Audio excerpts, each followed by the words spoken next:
ये आस्था का जन सैलाब है। ये भक्तों की अटूट श्रद्धा और भक्ति है कि वो हर बाधाओं को पार कर चारधाम यात्रा के लिए निकल पड़े हैं। इस यात्रा में हर दिन नए रिकॉर्ड बन रहे हैं। 10 मई से शुरू हुई इस यात्रा के 11-12 दिनों में ही अब तक कई रिकॉर्ड टूट चुके हैं। अब तक 7 लाख से अधिक श्रद्धालु चारधाम की यात्रा कर चुके हैं। सिर्फ केदारनाथ में ही 21 मई को रिकॉर्ड तोड़ श्रद्धालुओं ने दर्शन किए।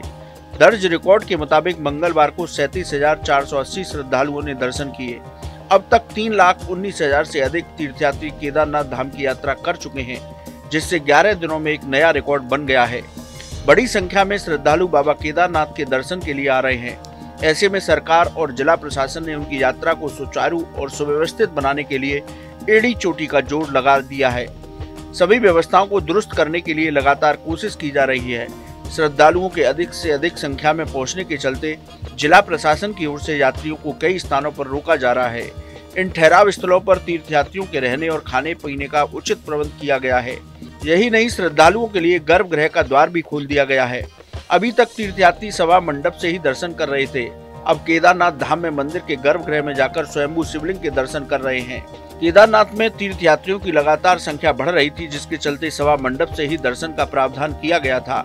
इस पर 20 मई को केदारनाथ सभा ने ऐतराज जताया था। इसके बाद प्रशासन, बीकेटीसी, केदार सभा और तीर्थ पुरोहितों के बीच बातचीत हुई। फिर गर्भगृह में दर्शन कराने पर सहमति बनी। सहमति के तहत ही भक्तों को गर्भगृह में जाकर दर्शन करवाए गए। 21 मई को प्रातः काल से ही दोपहर 3 बजे तक श्रद्धालुओं ने मंदिर के गर्भगृह में दर्शन किए।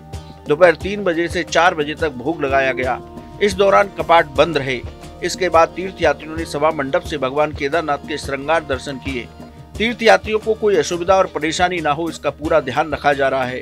सरकार लगातार इस प्रयास में लगी है कि श्रद्धालुओं को मूलभूत सुविधाएं उपलब्ध कराई जाएं। इसी उद्देश्य से यात्रा के लिए की जा रही तैयारी और व्यवस्थाओं की समीक्षा की जा रही है, ताकि उस व्यवस्था और सुविधा को तत्काल उपलब्ध कराया जा सके। पार्किंग व्यवस्था को लेकर जिला प्रशासन की ओर से पार्किंग का उचित प्रबंध किया गया है। हालांकि भारी संख्या में श्रद्धालुओं के आने की वजह से जगह जगह जाम की स्थिति बनी हुई है। इसके लिए केदारनाथ यात्रा पड़ाव, सीतापुर, सोनप्रयाग इन स्थानों पर पार्किंग फुल होने पर यातायात को पहले ही रोकने को कहा गया है, ताकि जाम की स्थिति न हो पाए। कैसी लगी आपको हमारी जानकारी, हमें कमेंट बॉक्स में जरूर बताएं। बाकी धर्म कर्म से जुड़ी तमाम जानकारी के लिए सब्सक्राइब कीजिए हमारा डिजिटल चैनल। देखते रहिए न्यूज नेशन स्तुति।